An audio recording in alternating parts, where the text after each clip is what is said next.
Hi, this is Bob Sorrentino from Italian Roots and Genealogy, and I have a great guest today, Frank DiPiero from Keeping It Real with Frankie D. So, welcome, Frank. Thanks for being here. Bob, thank you so much for having me. I'm in the other chair for probably the very first time. I don't think I've ever really been interviewed. So thank you. Yeah, I did it. I did it once, and it is strange being on the other end. That's for sure. So, I want to talk a little bit about your podcast and your website. But before we do that, you come from two Italian parents, yes? Absolutely, yes, And where yes. where are they from? So my mom's side is from they're from Sicily, and it's a small town called Sant'Ambrogio, and it's about 4 kilometers outside of Cefalù, which is right on the coast. Cefalù is a beautiful, beautiful place. Uh, Attracts a lot of European tourists that come to the beaches. There's a famous cathedrale there. It's really beautiful, and it's a very small town, like I say, Sant'Ambrogio. And then my father's side is from a very small town as well, but in Abruzzo, and it's called Bugnara, and it's outside of a bigger city called Sulmona. And Sulmona has something that it's very well known for. It is the city of the confetti, the uh, candy coated almonds that they give out at the weddings. So Really? Sulmona, yes, Sulmona is like the capital of where they make confetti, and they sell them all over the world. So yeah, two different regions there. Proud of both, and Now, that's as how I soon as you said confetti, I knew what you meant, right? exactly. Yeah, But the no, young kids probably were thinking about confetti. you're 100% right. I don't even know if back I think in the day confetti were like a staple at Yes. weddings. I don't think they are as much now, although it's still, I mean, they're still sold, like I said, but I don't think it's as popular. No, no, I don't think so either. But although I haven't been to an Italian wedding in quite some time. And now, have you researched the family's back? Well, it's yes, yes. I mean, I've been to Italy many times. I've been to both towns. I the It's ironic though. Within the past maybe 2 months, a girl reached out to me, and that's the beauty of all this, social media. There are some beauty things and there's some really horrible things. But one of the beauty things is about 2 months ago, a girl reaches out to me that's related on my father's side, and this girl did extensive research of the family and of Bunyada, and she's been sending me things left and right, and it's just amazing because I mean she's going back generations and generations, which is very interesting, extremely interesting. Yeah, that's really cool. Now, so how did she find you? Like Facebook or something? I think on Facebook, maybe that Facebook Messenger, because I believe Facebook Messenger, you don't have to be friends with That's right. someone, so you can type a name in, and we have the same last name, so I guess that's the way she found me, and at first when she said like, you're the son of so and so and the grandson of so and so, and I'm like, yeah, this girl knows what she's talking about, and then she just sent me all this extensive stuff of like, I mean, literally like my grandfather's great grandfather, and it's just very interesting to see the lineage and the names and all that. So she did my homework for me. It's like I'm back in school. Somebody did my homework. That's So no, it's a wonderful thing, and I'll tell you, she's I'm in Chicago, but she lives in Florida, and she has like a Facebook page dedicated to the town Bunyada. She has a website, and I was thinking like, boy, it would be just wonderful, really, really wonderful to try to create like a little Bunyada reunion in Bugnara, in Italy. yeah, I realize yeah. that's not an easy thing, but there's unfortunately my father's side, hardly anyone was in Chicago. I mean, like no Really? paisans. There was just one relative, and that's it. So my father's side, they're more out in Youngstown, Ohio, and they're in Pennsylvania. My mother's side, many people, but my father's side, like next to nobody. So this is really cool for me. And hey, maybe you never know. You never know. Maybe one day in a couple of years, you put it out there, and whoever shows, and that would be a lot of fun. Yeah, definitely. Yeah, I mean, we were supposed to be there last month. We had to cancel twice because of COVID, and I'm kind of sorry we did this time. I think it probably would have been okay, but I was doing a thing with Italy Rooting where she was going to have these special events for us, and when we spoke in August, she was like, I can't be sure that they're not going to close a region. So we're gonna hopefully, well, I'm going anyway in May. I don't care, but I was supposed to meet 20 cousins that, up until a few years ago, I never knew existed in Italy. And I just found a second cousin from my grandmother, my father's mother, that no one in the family had a clue. I mean, we didn't know we had any relatives in Italy, nevertheless, a second cousin. So it's really pretty awesome when you find that stuff out. And Oh, without a doubt, it is. It's one of my greatest memories was the first time I'll never forget in my life. The first time that I went to Italy, when I flew into Rome, and I went with a buddy, and I was very lucky because the friend at this point, we were 19. He had been to Italy like 15 times. oh wow, So yeah, he spoke fluent Italian. It was like his second country. I mean, it was for him. It was easy, and I went with him, so I benefited from his knowledge. And he actually had a girlfriend in Rome, and we must have taken a bus or a cab or something and went into Rome. And I remember standing on a corner, and I'm just looking around, and the story's even more significant because this is pre-internet. So the world wasn't a small place when I was 19. It was a big place, and it wasn't that I could just pop into my computer. There were no computers. I couldn't look up these things. So I'm standing in Rome on a corner. I'm looking around, and I'm just overwhelmed that me, this kid from Chicago, is standing in Rome, Italy. I just couldn't believe it. And then the first times that I went to these two towns, my mom's town and my dad's town, it was just amazing for me. It blew me away, literally. The fact that I was there, and an interesting story with my mom's side. So Cefalù, when you're standing on the beach and you look out, you could see water, you see a big mountain, and you see the Cattedrale, which is this famous Cattedrale. And a lot of people apparently, must take wedding pictures standing in this spot. So, my whole life in my grandfather's house, there were all these wedding pictures of all my grandpa's, nieces and nephews. And, you're a little kid.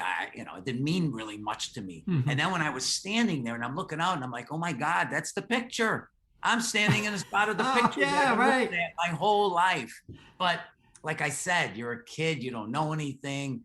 And that pre-internet world, it was a different world. The only thing you knew about Italy was pictures. That's right, it. right. Pictures, literally just pictures. That's it. There was no videos. There was no Google. There was no, nowadays we can experience everything in the world by just pushing a button on a computer. Yeah, yeah. And, we went 25 years ago. I worked in the UK for 2 years, so it was an easy trip. It was 2 hours. It was fantastic. And we went to Rome, of course, and then to Sorrento.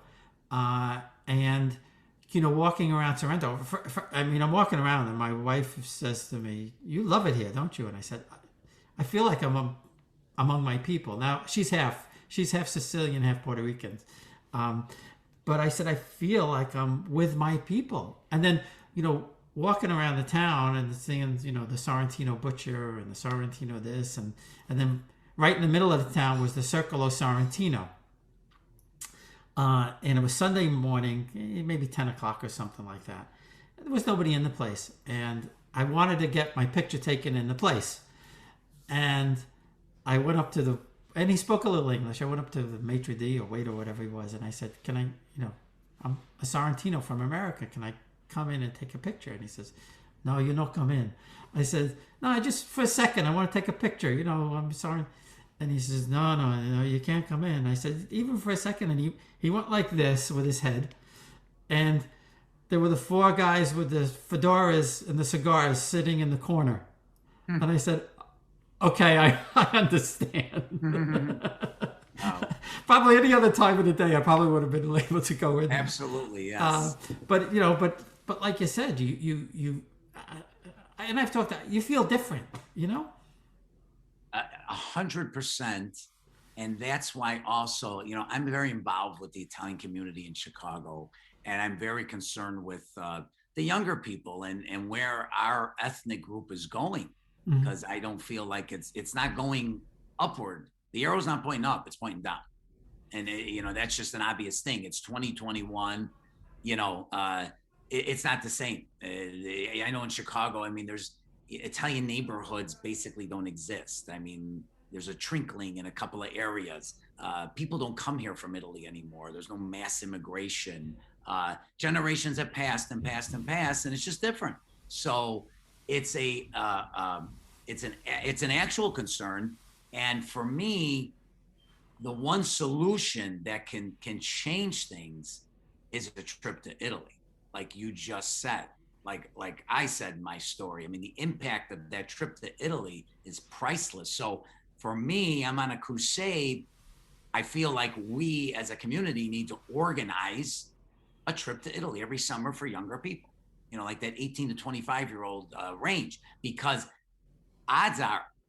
very good odds are that trip to Italy is going to make a major impact on that person that's going to stay with them for a lifetime, that is going to create more interest in our ethnic group, in their own ethnic group, which they probably, some of them would be involved, and it would create future leaders. I think it's the number one thing to get to younger people, hands down.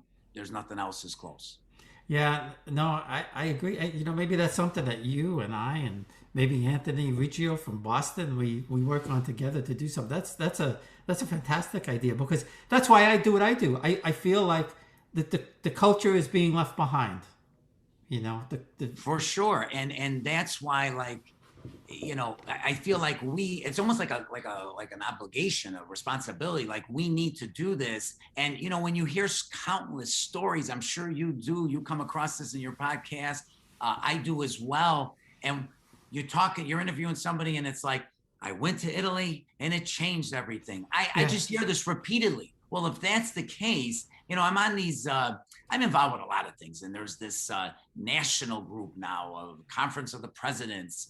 And it's people all over the country. And it's very interesting. It's very interesting to hear other people's insights into this.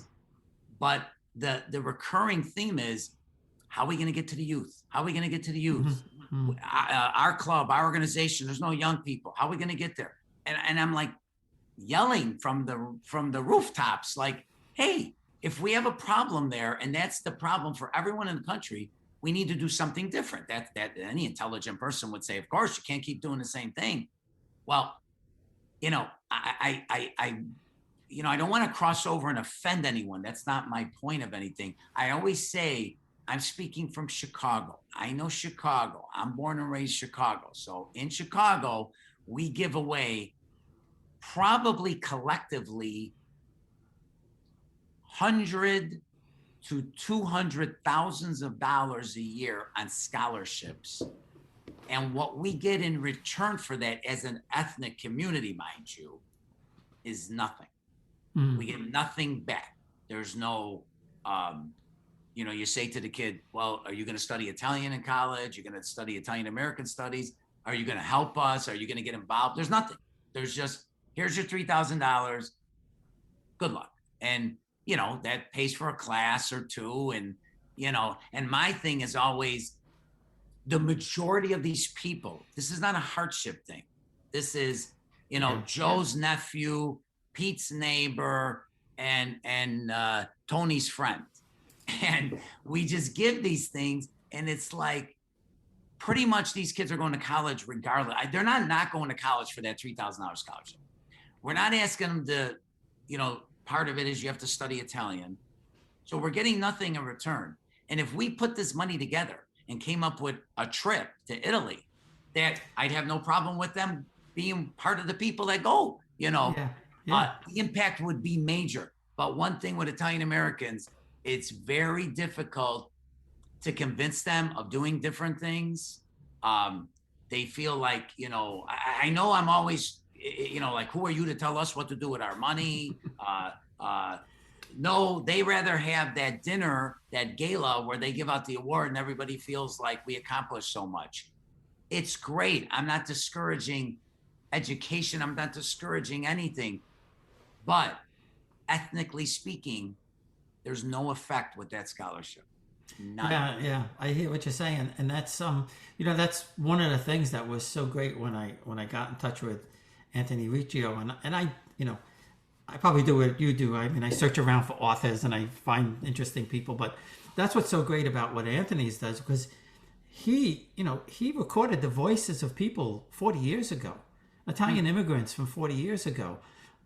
They were in their 70s then, and so when I get goosebumps when I talk about it, when I hear this 75-year-old woman that came here in 1910, maybe 1905, talk about Italy, and being on the farm, and her mother going, oh, my mother, she called her the chickens, beep beep beep beep.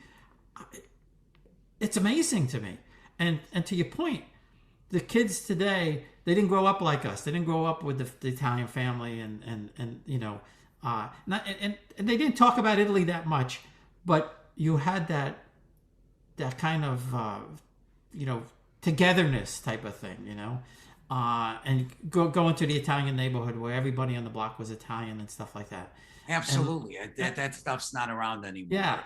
I would love to talk. We gotta, we should do a Zoom with Anthony one day. And, I just feel like more heads that kind of buy into what I'm saying. I think, why couldn't this happen? What I would love? Yeah. I would love to tell these organizations, 1 year, let's try this. And then if it turns out a disaster, well, you can tie me up on a wall and throw darts at me, and we'll be even. But I heard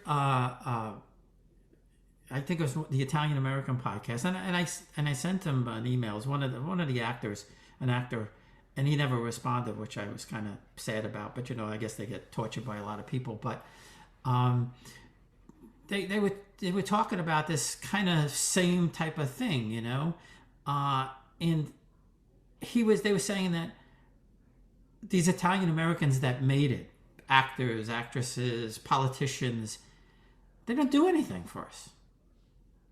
But, they don't invest in the, they don't invest. They don't. But Bob, the national organizations tend to give them awards and honor them. Yeah. And that'll go you one better. And I brought this up last night in a Zoom with an Italian American Leadership Network thing.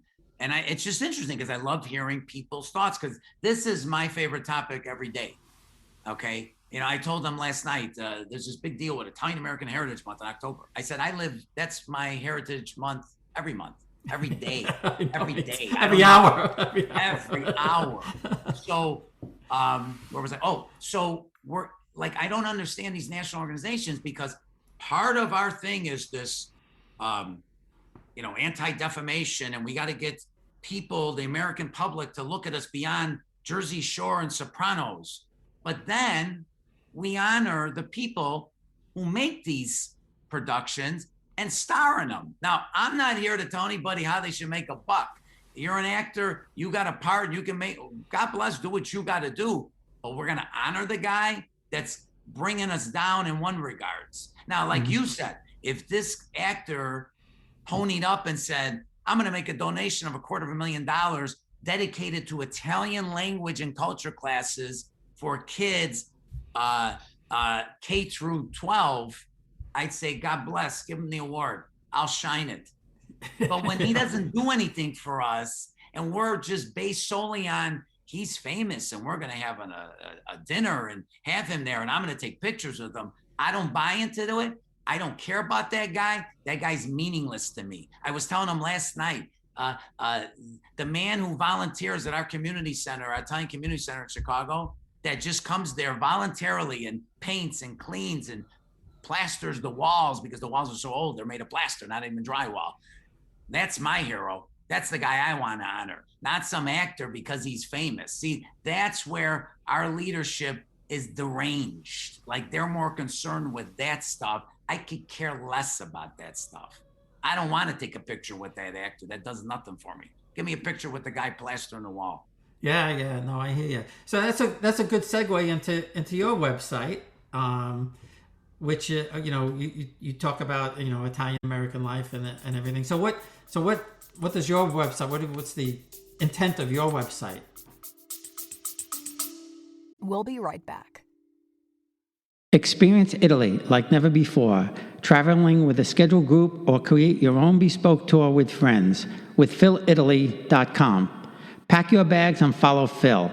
That's www.philitaly.co.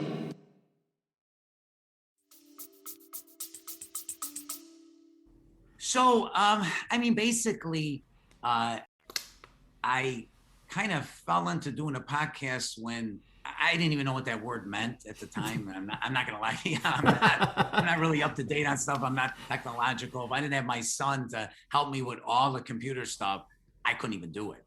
But yes, started this podcast, started interviewing, trying to capture important things,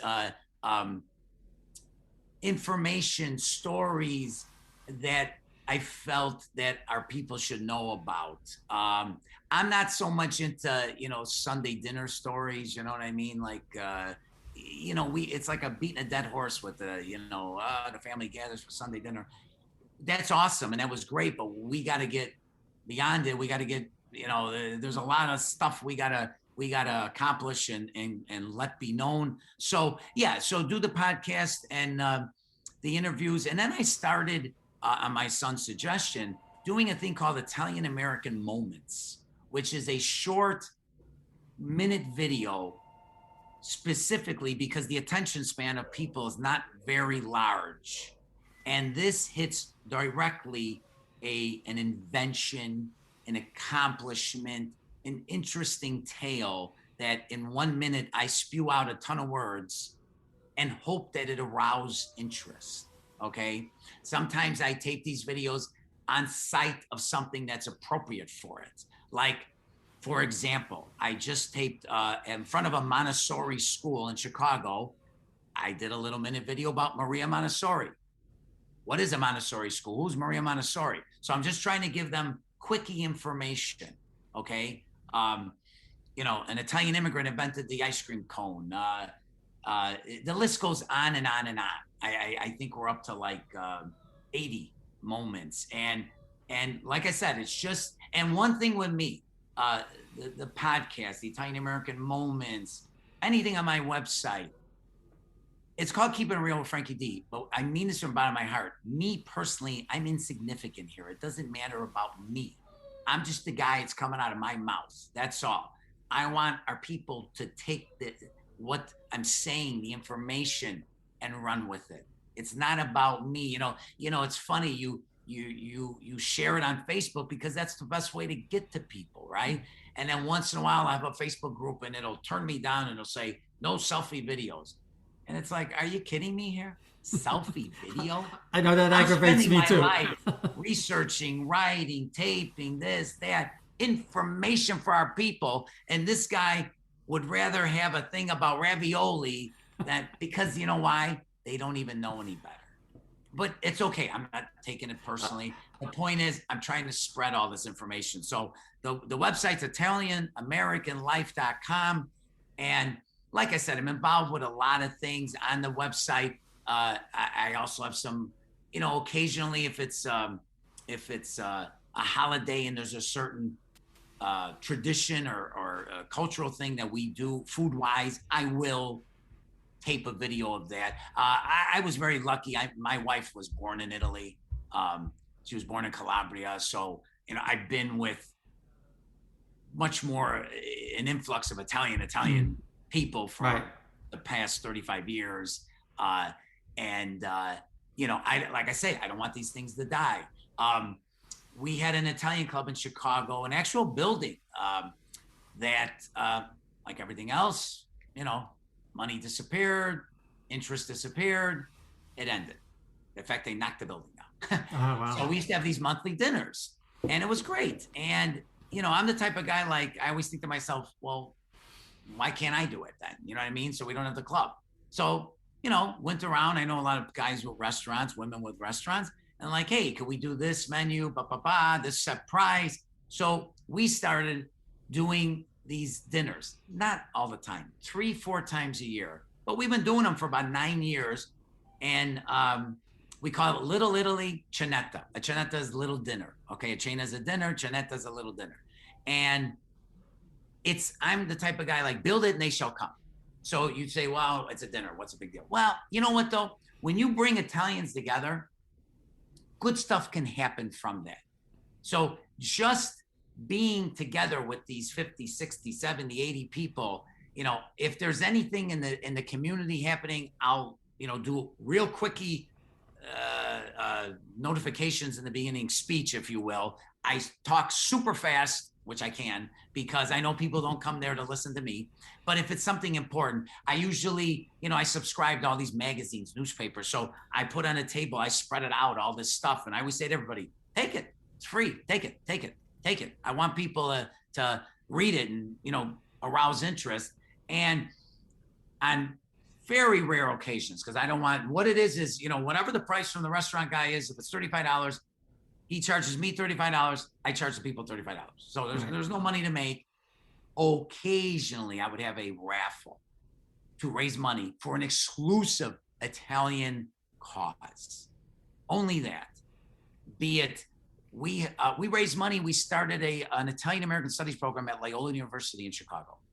I thought that was a good cause. We raised money we have 2 feast bands in Chicago. 2. There's hardly any left in the entire United States of America. I was going to say, yeah. Yes. You know what I'm talking about. Yeah, absolutely. Yeah. White shirts and the hats. Yeah. It's a treasure. Well, the guy comes to me one day and he's like, well, hey, we need to buy some equipment, some hats. He's like, he tried the major organizations in Chicago, nothing. GoFundMe, $20. I said, I'll tell you what, the next dinner we have, I'm going to do a raffle. I'm going to give you the money. So I think the people that come, the guys that come, it's like, I think they trust me. You know what I mean? Like, I'm a very, what you see is what you get type of guy. You know what I mean? Yeah. And I'm a man of my word. If I say that dinner's $35 and you're going to get this, this, and this, well, damn it, you get this, this, and this, and you pay $35. Okay. So years into this, I think they trust me. So, I said, hey guys, we're going to have a raffle. I personally just get some stuff and get the tickets, and we're going to raise money for the band. I don't even think they really even, but it's like, okay, it's a good thing. Boom. Give me this, $10, $20, lo and behold, we do the raffle, raise $900. I handed it to the guy. He was just like, wow, nobody does this. So I'm not trying to, I'm just saying we're in it from the heart. Yeah, exactly. Yeah. Like I said, me, you, Anthony, and then there's a bunch of other people in it. And, in fact, with the podcast, we have some people that we interviewed, John Cavallone and Carla Simonini and Lou Del Bianco, which was a fantastic story. I had no idea that an Italian American was up there, fixing Jefferson's nose and all of this crap. All 3 people you named are just great quality people. Carla is the head of this Italian American program at Loyola University. What a great thing. And the leader, the king of that, was a man named Dominic Candeloro. Yes, I've spoken to Dominic. Yeah. Okay, Dominic had to raise $500,000. And in Chicago, in the Italian American community, it might as well have been $2 billion. And people laughed. And that man, by hook or by crook, begged, borrow, and steal, and he raised 500 grand. God bless them. That's amazing. That's incredible. Yeah, that was an amazing thing, and just to been just a teeny tiny small part of it, because there again, there were many people in our community that most people didn't understand what an actual Italian American Studies program was, and that's okay. But a lot of people and people that are like, big time people in the community, they could care less. They didn't. I know. Not interested. It wasn't going to be about them. They weren't going to get to be with some famous person or a politician, and they could care less. One thing you'll understand about me, Bob, I speak the truth. Yeah, I'm the same way. I'm the same way. And I did a post, and I found it quite by accident. That there was seven Italians at the Battle of Little Bighorn. Wow. I didn't know that. I never knew that. And as I started researching it, and only one guy survived. Is John Martin. That was his U.S. Army, Giovanni Martini. And he survived because he was the bugler, and they sent him to go tell the other general or colonel or whatever that we're surrounded by Indians. Wow, that's a great story. But who knew this? I never knew this guy. And and it's the same. God bless you to keep these kind of stories. And it's the same thing. It's the same thing with Luigi Del Bianco. Here's a guy. He was a master carver, and just kind of out of the blue, he gets this awesome job that he quit several times because he didn't like what was going on. But who knows this stuff? And to your point about people caring and not caring, I've gotten some comments on it, but very few people even react to that, like, wow, that's an incredible story. Right. But you know what, though? I don't let it discourage me. No, I don't either. I'm not going to stop because of people and like I say, it's obviously it's a passion. It comes from your blood, from your veins, from your heart, or you wouldn't do all this. Right. Because this is not about any personal wealth or gain or anything. It's far from it. So I mean, it's awesome, and I always say to myself, just keep doing it. Just keep doing it.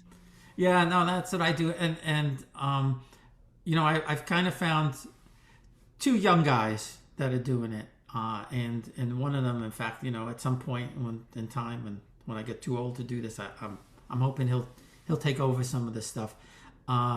And I feel good that at least I found a couple of young guys that are interested in keeping this thing going. But I think some of the things you suggested, like getting the younger people to go and see and connect with their culture, because I've been researching my families for probably close to 15 years now, and it helps you find out who you are.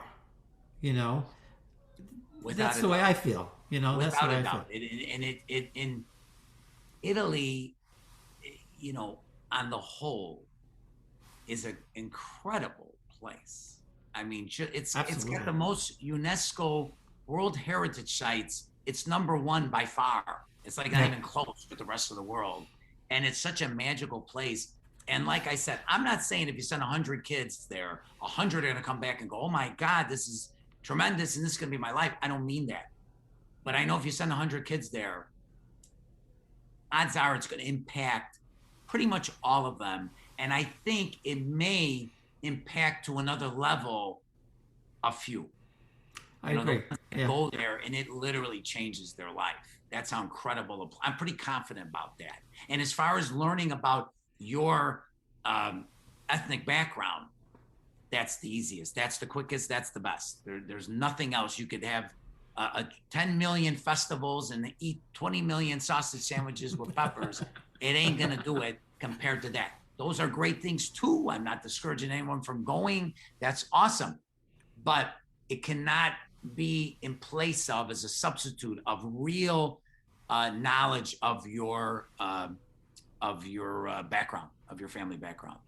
Yeah, I agree. So before we go, just give everybody the website name and the podcast. Oh, absolutely. Thank you. So My show is called Keepin with the apostrophe at the end, no G. Keeping It Real with Frankie D. I am Frankie D. My website is ItalianAmericanLife.com. I'm on Facebook. I'm on LinkedIn. I'm on Twitter. I post all my moments on there. I post a link for every podcast I do. Very involved with our community center, Casa Italia, just outside of Chicago, and involved in anything. If it's Italian, I'm there. Well, that's great. Well, thanks again, Frank. I appreciate the time. Bob, thank you so much. It was great. Thank you.